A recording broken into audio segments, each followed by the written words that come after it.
Bonjour.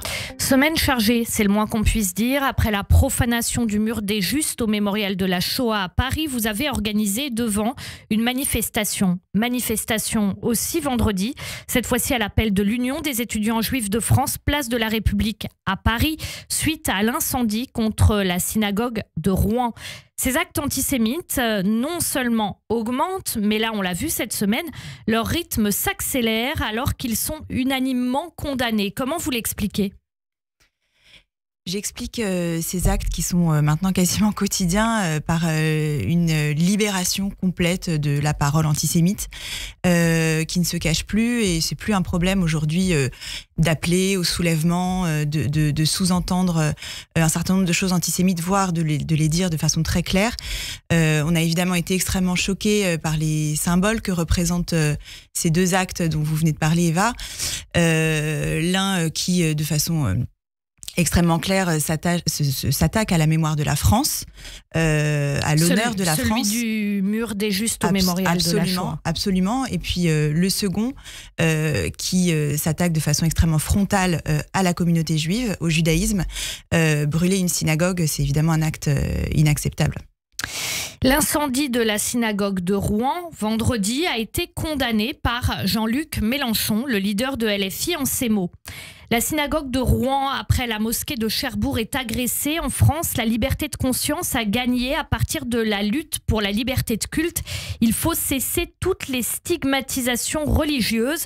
Seule une république vraiment laïque peut garantir la liberté de foi des juifs, des musulmans et des chrétiens. Votre réaction ? C'est toujours très compliqué lorsqu'il y a un acte antisémite de rappeler d'autres actes. En fait, je considère qu'on peut isolément condamner chacun des actes qui sont chacun inacceptables. Faire des parallèles entre les actes, c'est fait à dessein, évidemment. Jean-Luc Mélenchon a quand même beaucoup de difficultés à adresser le problème de l'antisémitisme en France. Bon, je préfère qu'il l'ait condamné, mais j'aurais préféré qu'il le condamne de façon claire et isolée. Chaque acte doit être isolément condamné. Vous avez aussi annoncé, votre collectif, votre intention de porter plainte contre le député LFiste Thomas Porte. Pourquoi ?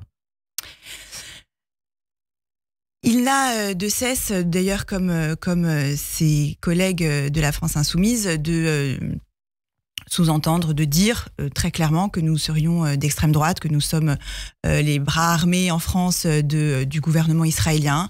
Ça suffit en fait, on arrête. Dès que les Juifs ouvrent la bouche en France pour dénoncer les actes dont ils sont l'objet, de les attaquer d'extrême droite. Nous ne sommes pas des fascistes, nous ne sommes pas d'extrême droite. Dès que les Juifs en France dénoncent les actes dont ils sont victimes, on nous taxe de victimisation.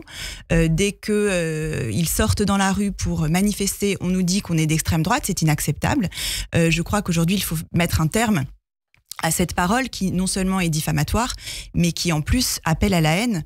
Et on le voit, c'est cette parole-là dont je parlais tout à l'heure qui libère le passage à l'acte. Et jusqu'à quand on ne peut plus laisser faire ça ?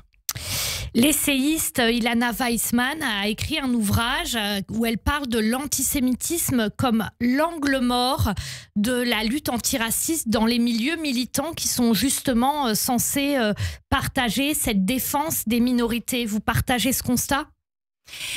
Aujourd'hui, la communauté juive, c'est 0,1% de la communauté française, de la population française. C'est quand même une des seules minorités à laquelle on conteste le droit de dénoncer ce dont elle est victime. À l'heure du « on vous croit », la communauté juive n'a pas le droit de dire qu'elle est victime de quelque chose parce qu'on la taxe de victimisation, comme je disais. Je lis sur les réseaux sociaux que la communauté juive pleurniche en permanence. Je trouve que c'est absolument scandaleux. Je crois qu'effectivement, les associations antiracistes doivent se réemparer du sujet de l'antisémitisme. La réalité, c'est que c'est aussi pour ça que Nous Vivrons s'est créé, en raison d'une espèce d'abandon du sujet de la lutte contre l'antisémitisme par les associations de lutte contre le racisme.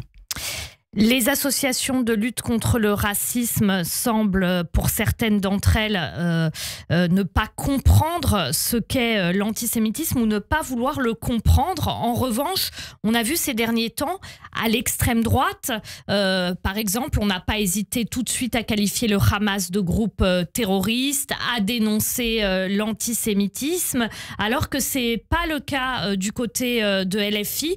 D'après vous, est-ce que l'extrême droite peut être vue aujourd'hui comme un rempart à l'antisémitisme, ou en tout cas, c'est vrai qu'on entend beaucoup de gens dire, eux au moins maintenant, ils disent que le Hamas est un groupe terroriste, ils dénoncent les actes antisémites, donc ils sont entre guillemets de notre côté.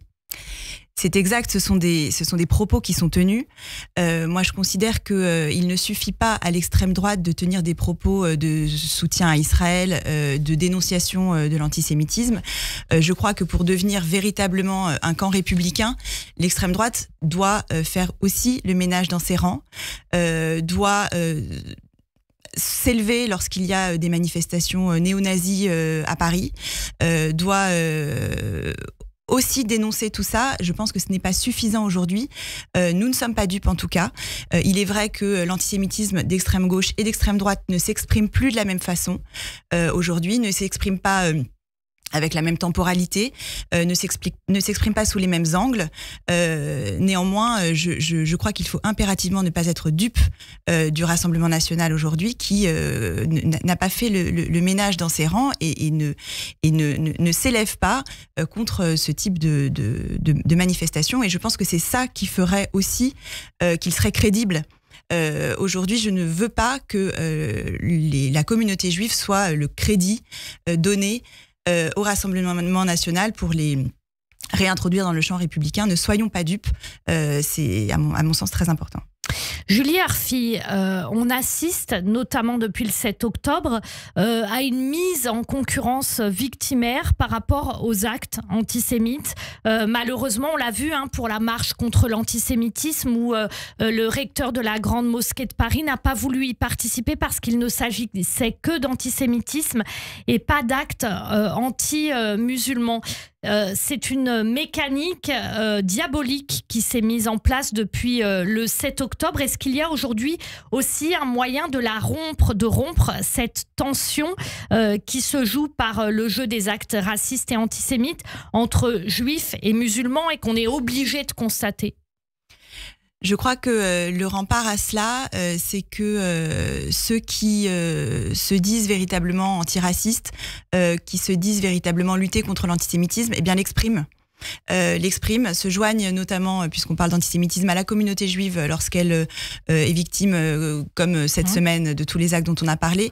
Il ne suffit pas, encore une fois, de dire qu'on lutte contre l'antisémitisme, il faut l'exprimer, il faut se joindre. Merci beaucoup Julie Arfi. Donc vous êtes membre de l'organisation Nous Vivrons. Merci d'avoir été avec nous ce matin sur Radio J. Merci.